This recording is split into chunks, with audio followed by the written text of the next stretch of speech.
Rugby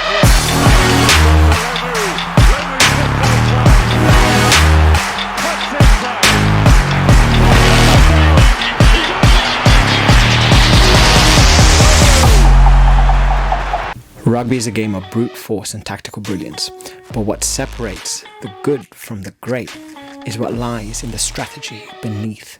So today we're going to be going into the minds of the tactically brilliant, the tactically special, the Rassi Rasmuses of the world. So if you're interested, let's get into it. Let's start with the set pieces. The scrums and the lineout is where your possession is contested, but it's all about thinking about what comes next, because it's all well and good thinking about how you're going to get that ball, what you're going to do to be able to get that ball, whether you're playing the first, second, third man, whether you're going to lob it all the way through to the end, whether you're winning a scrum, and how you're going to play it. This is things that a tactical mind needs to be at its best, because what happens when you get the ball? What are you then going to do? You need to be thinking not one step, you need to be thinking 2, 3, 4 steps ahead, because you know that the team against you is going to be doing the exact same thing. So you need to come prepared. You need to be coming with all scenarios physically possible that could happen and how to intercept the team that is going against you. So you have to play that mind game and try to read them as to what they're going to do, as well as being able to play your own game and then continuing on from your game to make the best move, to be able to make as much distance as you can. Now, the scrum. At first glance, it looks pretty simple. You have your men on either side, they're locking together, try to push for possession, right? Who's stronger than who, get the ball out. But no, a master strategist will see this as a chessboard. They're going to be looking into every single different combination that is possible. They're going to be looking at who's the opposing, scrum going to be against, where their weaknesses, the angles, the timing of your hits. These are all things that are not only a strategist, as in your manager, the guy who runs your team, but being a strategist in terms of your player as well.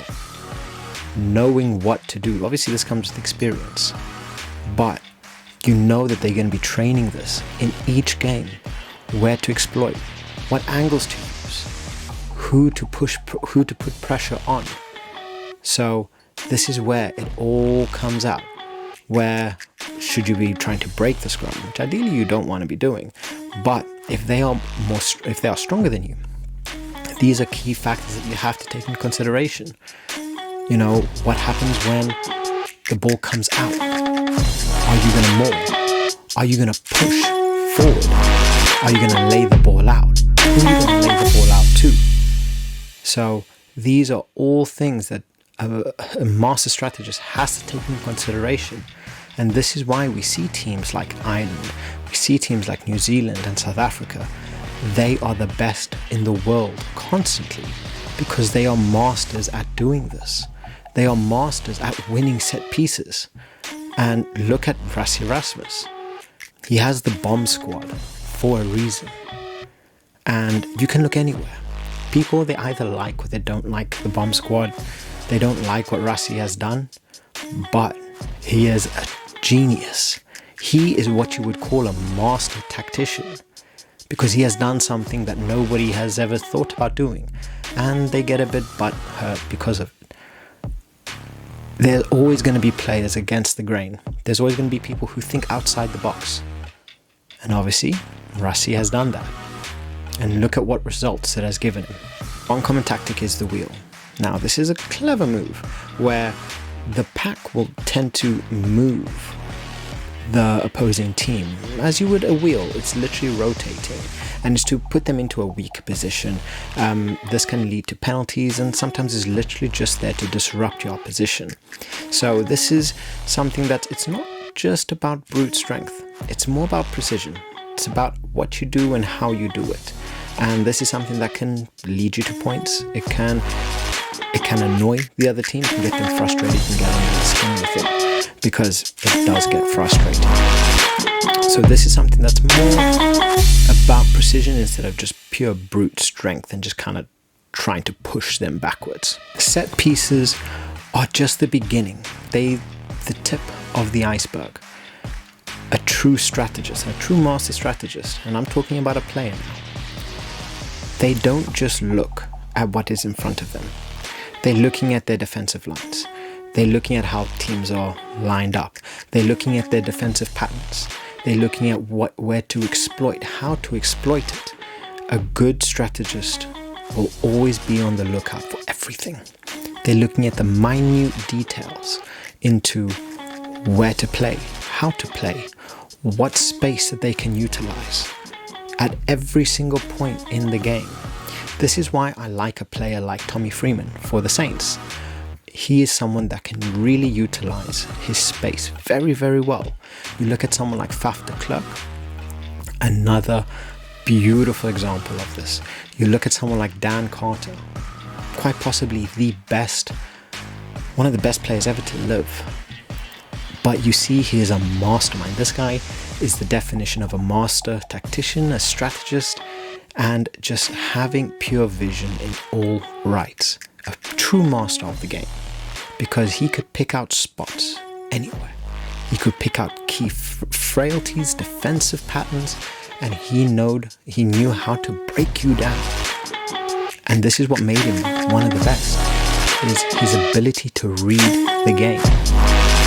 And that's what separates the good from the great, is that key ability to be able to, at a moment's notice, be able to break you down, to decide whether I should go left or right, what kind of patterns you're using, what kind of plays you're trying to run. It's quick, very, very quick moments where players like Dan Carter know how to exploit and really, really push you to your limits. Kicking is another key area where strategy plays a key role in the game. Because at the end of the day, it's not just when you kick, it's about where you kick, it's about how you kick it. A good kicker, he's going to want to isolate your fullback. He's going to want to be kicking when there's pressure. That's going to force you to make mistakes. That's going to force you to make very, very rash decisions in a moment's notice. That is going to be risky, because a good kick is something that can change the game completely. It's something that can shift momentum quite easily. And we've seen this with players like Andre Pollard, that he's able to kick so precisely, where Cheslin Colby, as an example, is able to jump off that high ball, catch it, and still break his player and score tries. Simple kicks that break defensive lines, using your wide players effectively, using the open space and knowing where that open space is. But not only that, knowing your players, decide what they're going to do, how they're going to react at all points in the game, is where kicking becomes so crucial, because kicking can either win you or lose you a game. You can either give the ball to your opposition, or you can play it so brilliantly that you are able to gain yards. So it's not always about running with the ball. Anybody can run with the ball, but it's about using your knowledge to be able to kick behind the defensive lines and to be able to kick effectively, whether you're kicking out into play to gain yards, whether you're putting the other team under pressure, giving your team time to run, to break them down, and then still gain yards, or a simple punt, a simple kick over the back line, which allows your wingers to be able to intercept and put them pretty much free and home for anything. So kicking is a very key point of the game. You can't have a mastermind without a master defense. Defense is going to be one of the key points where you need to be tactically perfect at all points, because it's not about just having a defensive line, because anybody can have a defensive line. It's about what to do when you're in your defensive line, flushing out players into high traffic areas where you want to be pushing players, where you want to be creating space and closing space at that same time. You want them to be running into walls. You want them to be seeing positions slightly open before you close them, to give them that false hope, right? You want to be understanding where they're going to be playing, what potential passes that they are going to make. So you have to be on your ball every time. And where a true master tactician, someone like Rassi, really makes his money is at that final point where they are just on the brink of the try line, and you are able to defend and defend and defend until you get that turnover. And we've seen it countless times where it's gone down to the line, but South Africa remained strong and managed to hold their line. It's won them games, a lot of them, because South Africa are very well defensively drilled. You look at Ireland, the same thing. They are just as good going forward as they are defending backwards. And you can see by the defensive line how smart they are, knowing their positions, how to flush people out, how to break people down, and how to gain yards even in a defensive structure. So, for me, the defense is quite possibly the number one thing that you want as a master strategist. Because not only do you need strategy and understanding the game as a player, you need to be able to line up your team perfectly, because every team attacks differently. So you need to understand who you're playing and what is needed to be able to defend effectively against the other team. Because France attacked differently to Italy, to Ireland, to New Zealand. You have to be ready at a moment's notice. And having someone like Rassi, who is able to think out of the box, is why South Africa are consistently one of the best in the world. Every decision in rugby has a ripple effect. So a master strategist is always someone that is going to be able to make quick thinking, quick decisions to be able to gain the most effect out of it. Because things like penalties, red cards, yellow cards, all take a big effect and a role in the game. So you have to be constantly judging where you are. You have to be using your time, using your players, your bench. As you see, Rassi uses his bench phenomenally with someone like Oxenche. But it's something that games can sometimes come down to a single moment, and reacting wrong to it, making rash decisions, making the wrong decisions at these moments can win you or lose you a game. So this comes with obviously experience, it comes with having a beautiful mind, but it's something that you also won't know if it's going to work out until you actually do it. So this is where having that gut feeling, that intuition, and not only that, having the balls to be able to do it is what, you can either be the hero in everyone's mind and singing songs about you, but at the same time you can make that wrong decision and you are the villain. So being someone like a manager who has all of that weight on his shoulders to make decisions like this, it's very difficult. But again, this is what separates the great and just the ordinary, is making these key decisions and making them right. Because that is the difference between winning and losing. As we saw with Handré Pollard in the World Cup. He was coming on as a sub, coming off the bench, second half. But you look at the performances that he put in constantly, especially with his kicking, which I believe ultimately won us the World Cup. So it is key decisions, but making the right decisions and when they need to be done. Not everybody has that talent. What does it take to be a master strategist? There's a lot, as we've covered in this video. It takes anticipation, it takes your gut feeling, it takes experience, it takes balls, it takes being able to assess weaknesses, strengths.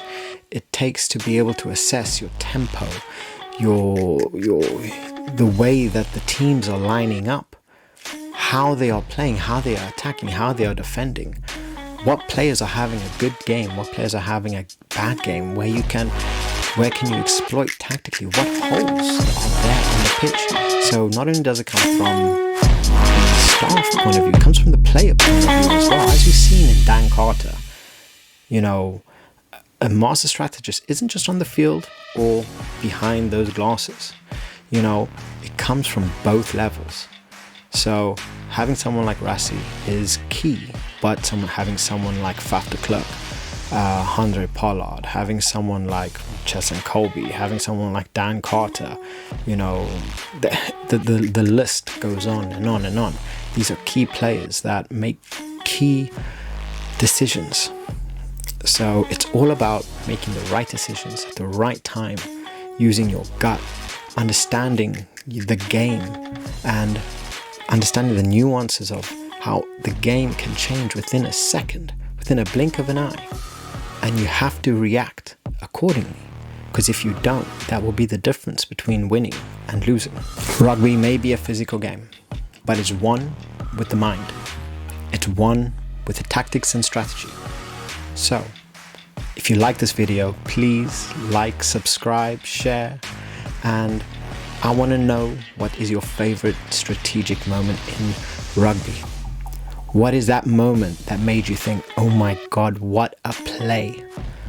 So, drop it in the comments below if you want to see more content. Like and subscribe, and I'll catch you on the next video.